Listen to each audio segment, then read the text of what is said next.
One of the things I have this I have this sign over my desk, and I love this. I heard this from a mentor probably about 30 years ago, and he said, "Chris, when you believe your own bullshit, you're dead." Hey everyone, this is Agostino.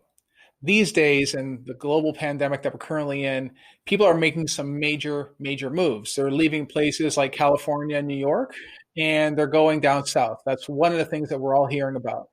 However, some people are also taking advantage of the vacuum that is now left in these various places. Well, today's guest knows all about what's going on in those local markets, especially what's going on in California.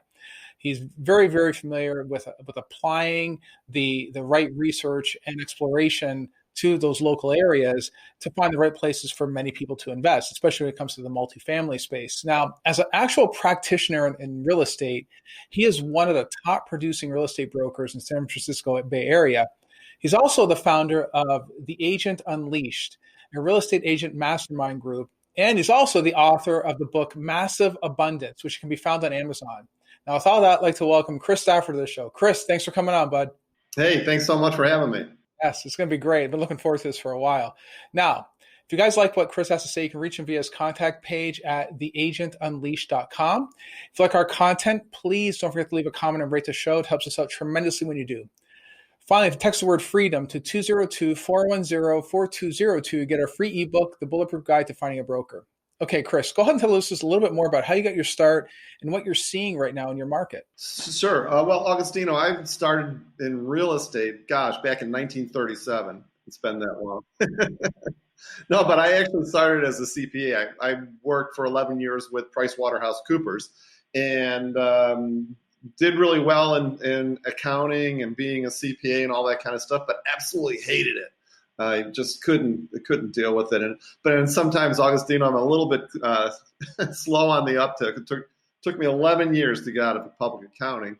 And I decided that I really wanted to go into real estate because that was my passion. And I was really fortunate that I had a great friend of mine who was a real estate agent that brought me aboard, helped me out. He was my mentor. And my only regret in life is I didn't make that jump a lot sooner.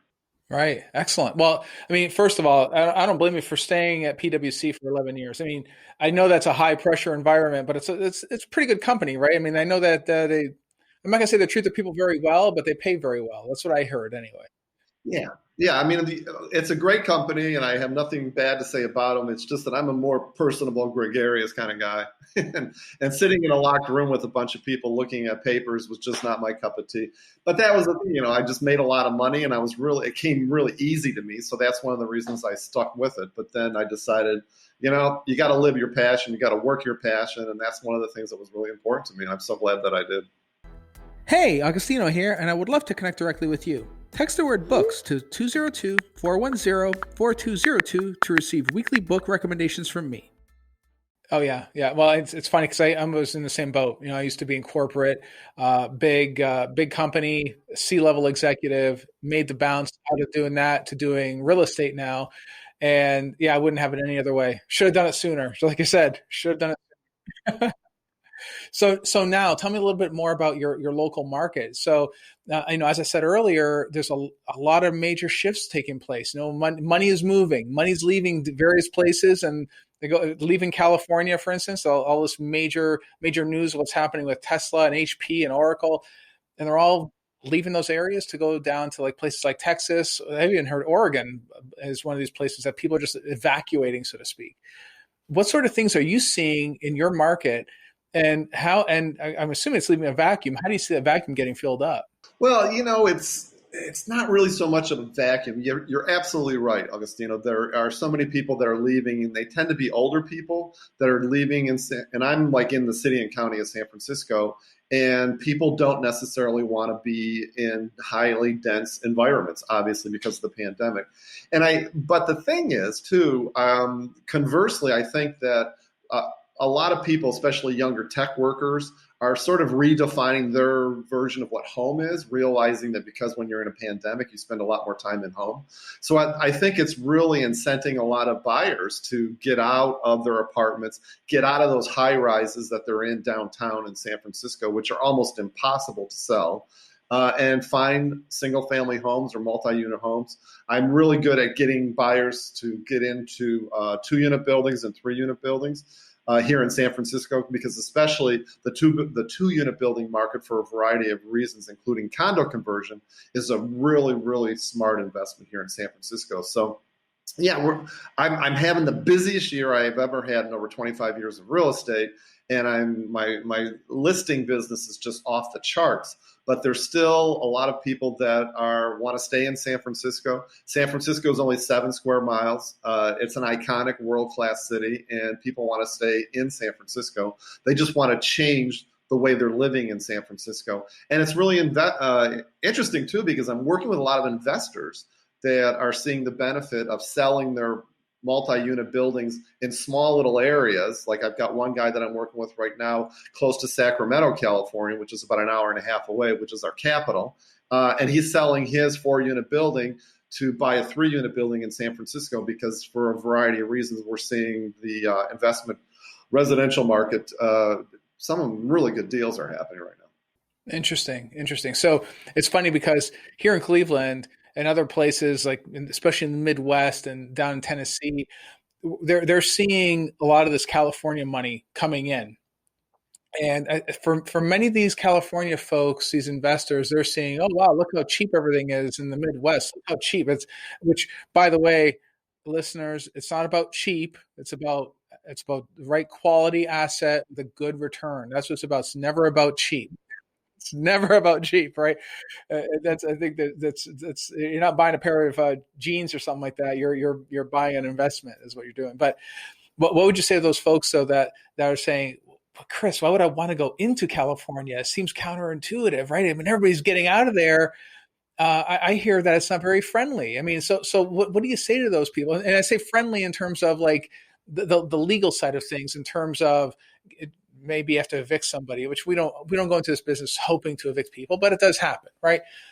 What do you say to those folks, like as far as the climate when it comes to running a business like a real estate deal out there? Right. It's interesting that you brought that up, because, and I don't want to sound like I'm talking out of two sides of my mouth, but, I'm one of those people that I have invested in other properties in other states. I have properties in Oklahoma City, Baton Rouge, because as an investor in San Francisco, I'm thinking, oh my God, what you can pick up, and the rental income, that you can make, and the cap rates on some stuff are just like crazy.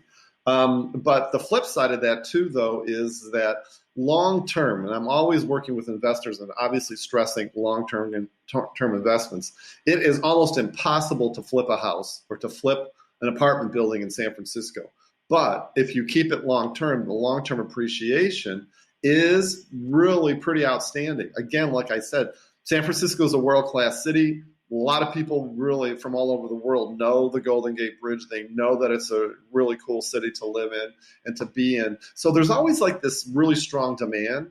And in spite of earthquakes and in spite of Ellis acting, which I can talk about, which basically is an eviction tool, in spite of the rent control in San Francisco, if you pick your tenants right, if you pick your properties right, and you keep the property long term, you can get some really cool capital appreciation. Yeah, I think that's the issue, right? That's the hang up right there, is you just got to buy the asset right. I mean, and that doesn't matter what market you're in, because people can overpay for stuff even here in Cleveland, and even though things may look cheap, quote, with air quotes, it's still, you don't want to overpay for stuff and then get burned because now you can't unload it. It happens to everybody, right? Now, right, exactly. And what we're seeing a lot right now in San Francisco is a lot of this flight out of the city is creating a lot of vacancies in a lot of investment properties. And so what we're seeing is we're seeing some pretty good deals in investment properties. And so again, long term, this is a time to be investing. And so, and I know you emphasize long term a lot. the last few sentences, you're emphasizing long term. I think you're emphasizing that because you're counting on appreciation more than cash flow, right?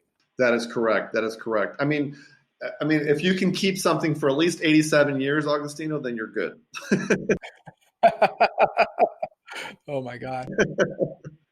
No, but there's so many goofy things that can happen in real estate in San Francisco, and it is very difficult because of rent control here to evict tenants.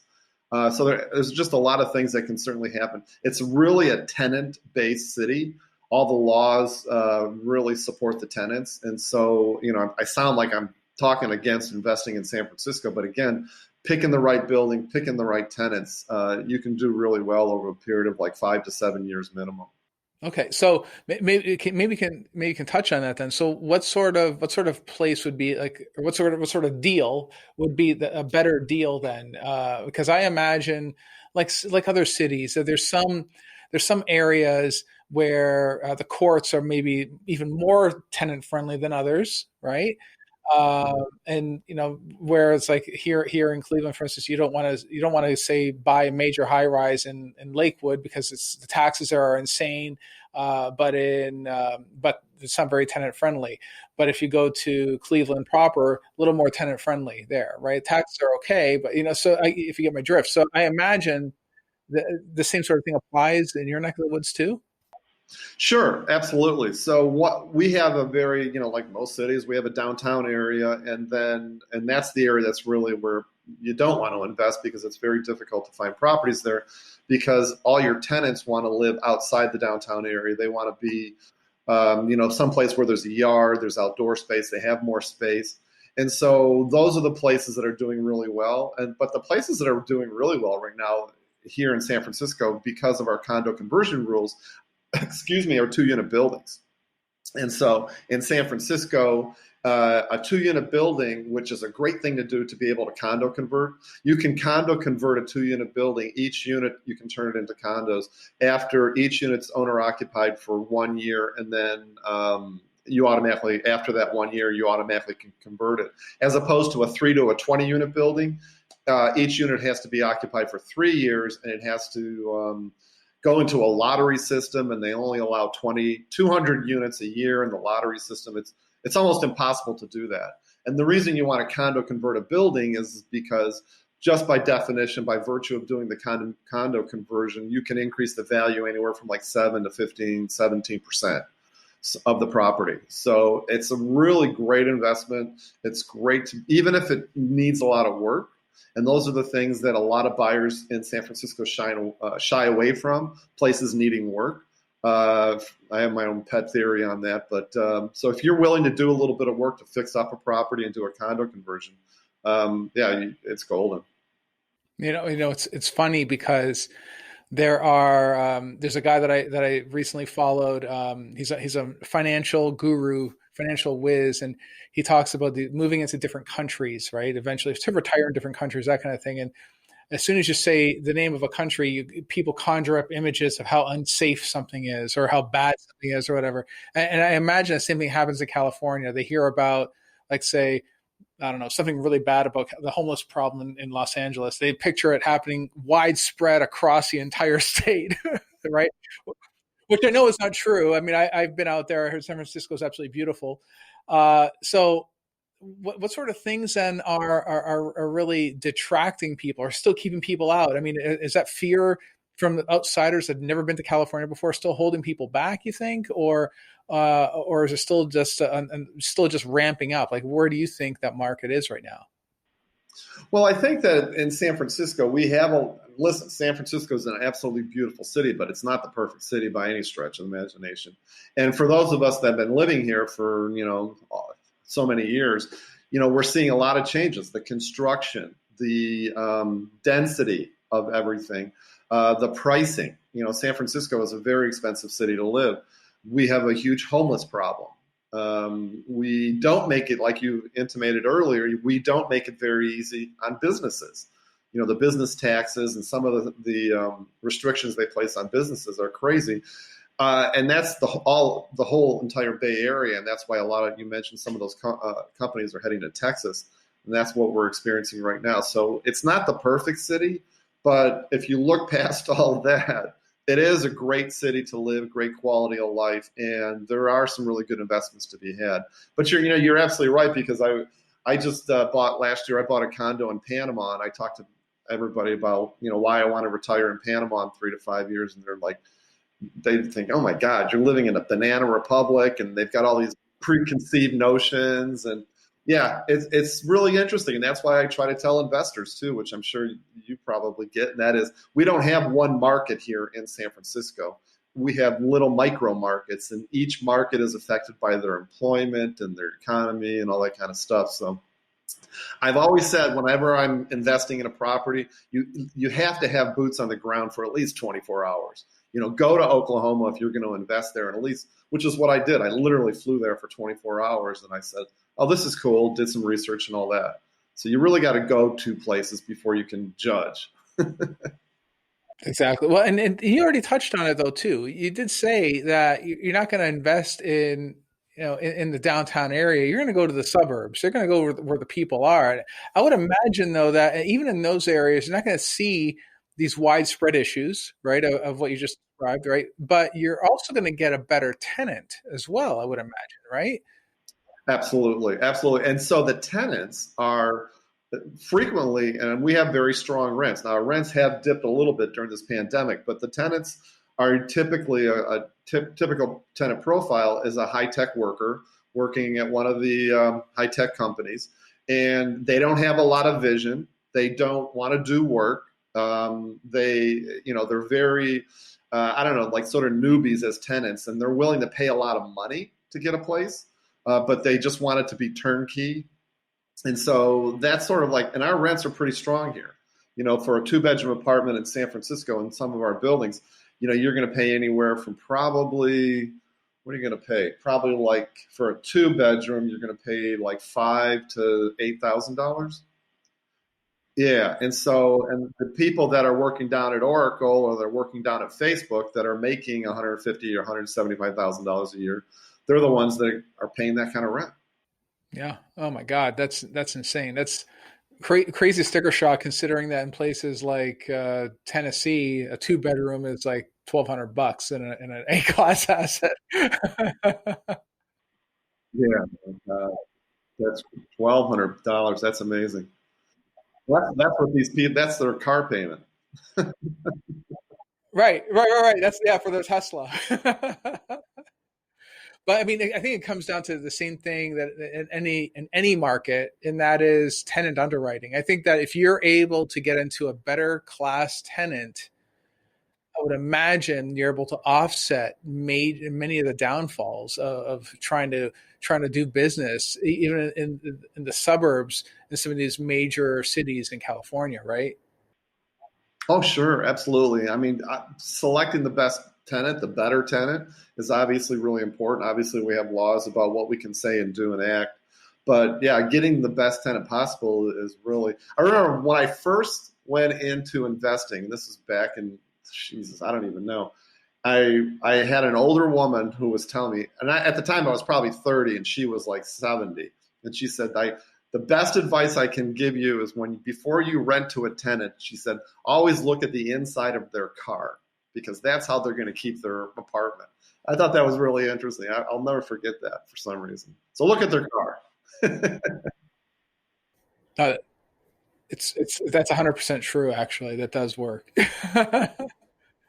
Even the outside of the car, for that matter, right? If the car's all beat up too, that tells you a little bit about how they're like in the world, at large. All right, so good. So you're still very, very bullish on investing in places like the suburbs of San Francisco. What sort of other places do you recommend, if any? So what we have in San Francisco, we sort of call them the suburbs, but not really. So San Francisco is 7 by 7 square miles.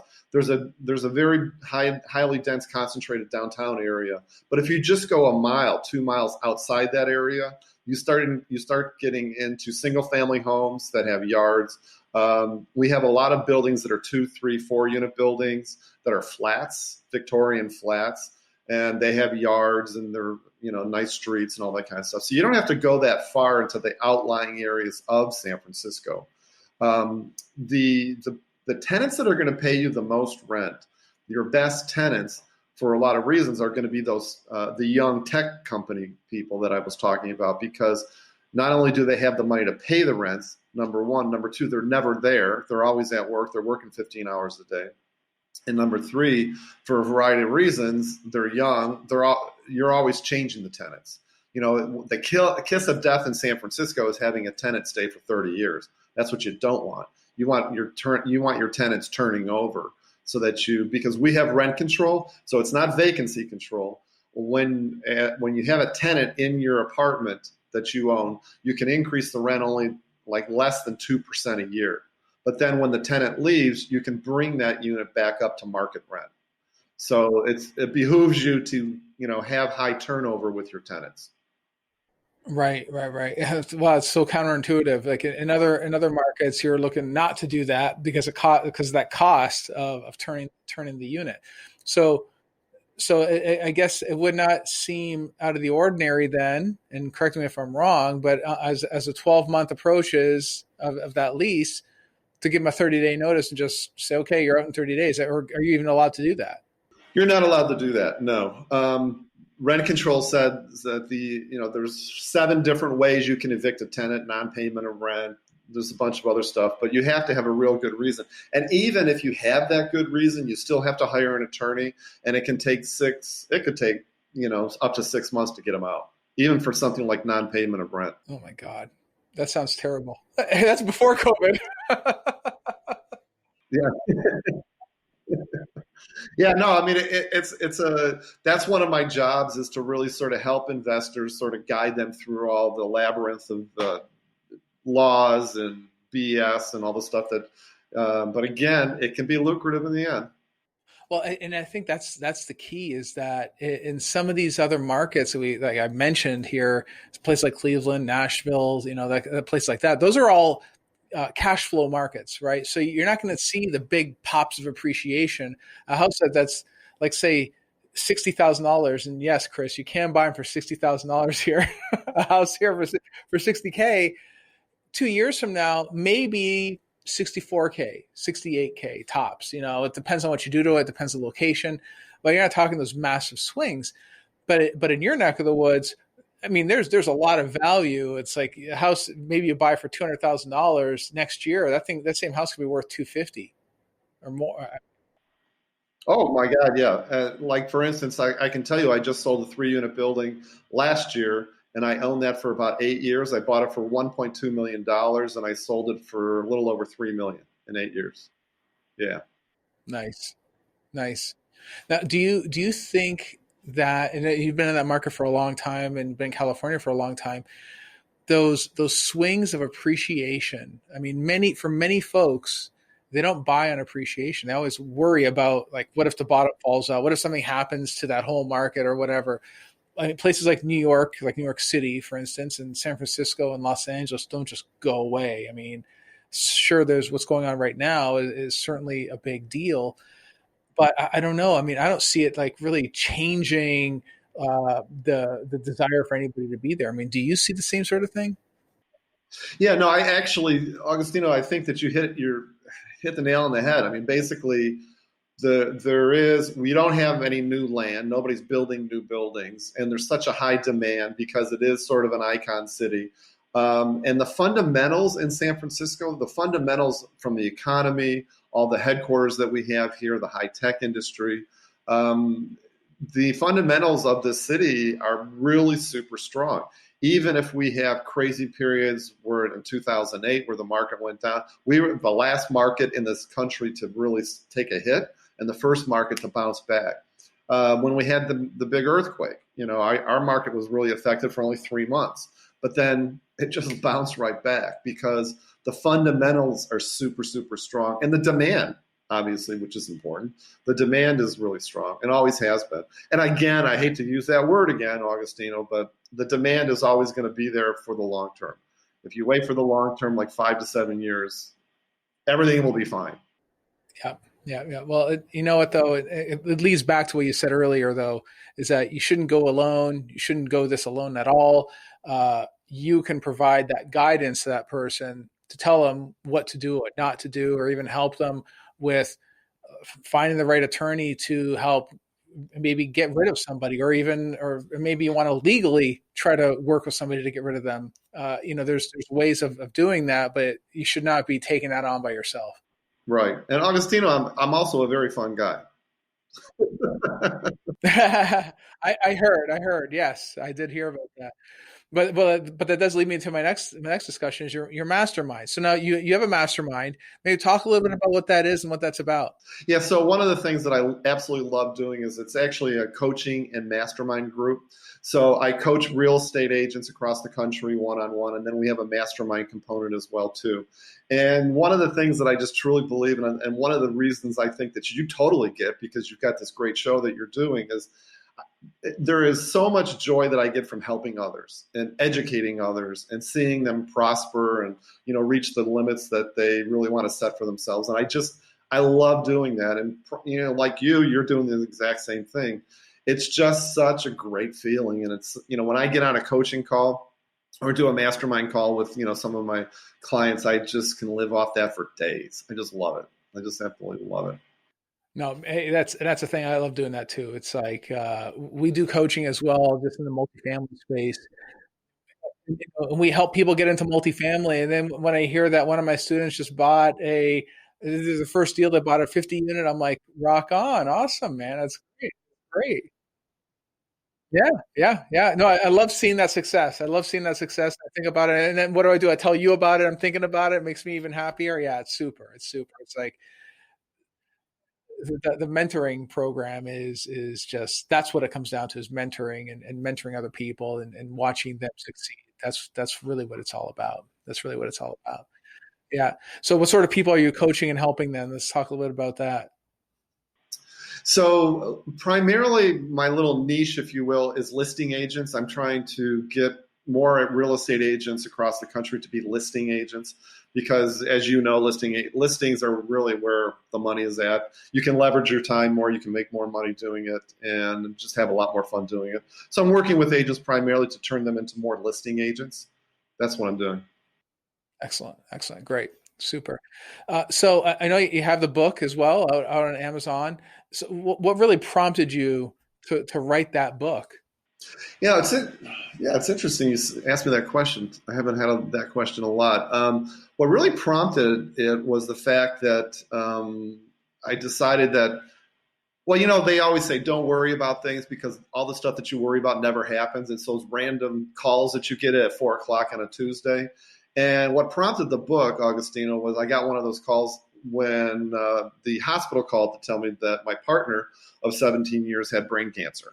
And, here I was working 80 hours a week and I was just slaying it and killing it. And I decided that, what am I doing all this for? And it takes something like that to really make you take a pause and figure out, what are you doing on this earth and all that good stuff. And the good news is after 10 years, knock on wood, total remission, super happy about that. But it really sort of changes your definition of what's important to you and why you want to do stuff. And so getting back to what you said earlier, the book, Massive Abundance, How to Create Passion, Purpose, and Prosperity in Your Life is all about making yourself all really super strong in all your life areas so that to me, it's like a big circle so that you can turn around and give it all back. And that's what you're doing, which is amazing to me. I love hearing stories of what you're doing. And then to me, that's what it's all about. It's just becoming the best person that you can to turn around and give it all back to others. And that's what 100%. 100%. I mean, I think that, I had a similar thing happen to my mother where she was hurt in a very bad way, and really challenges like what you put on this earth for, and how much time, how fragile humans are, right? We often think that we're indestructible, but really we're really fragile beings, and really what it comes down to is trying to. That puts things in perspective, that's for sure. So now for me, it's all about helping others and having a lot of fun doing it. Yes. Love it. Love it. Love it. All right, Chris, if you had one piece of bulletproof advice for any of the listeners out there, what would you tell them? One of the things I have this sign over my desk, and I love this. I heard this from a mentor probably about 30 years ago. And he said, Chris, when you believe your own bullshit, you're dead. And I think that's one of the things that all of us have to do in business, in real estate, and investing is we have to be really straight up with ourselves. about what is happening in the world, and don't delude yourself, because the times I didn't listen to myself, I didn't listen to my gut, and I sort of believed my own BS are the times that I did really stupid things and lost a lot of money. So there you have it. Excellent. Excellent. No, I think in getting mentors and really bouncing ideas off of other people and bouncing thoughts off other people is worth its weight in gold if you do that. Okay, so listen, if anybody wants to hit me up on my website, which is theagentunleashed.com, and ask me for my book, Massive Abundance, just let me know and I'll send it to you for free. All right, guys. Well, if you want to reach out to Chris, you can reach him via his website at theagentunleashed.com. Hope you got some insight on the California market and really helping yourself to getting into these other markets and maybe building up some more net worth that way. Thanks for tuning in, and I'll see you next episode. Take care.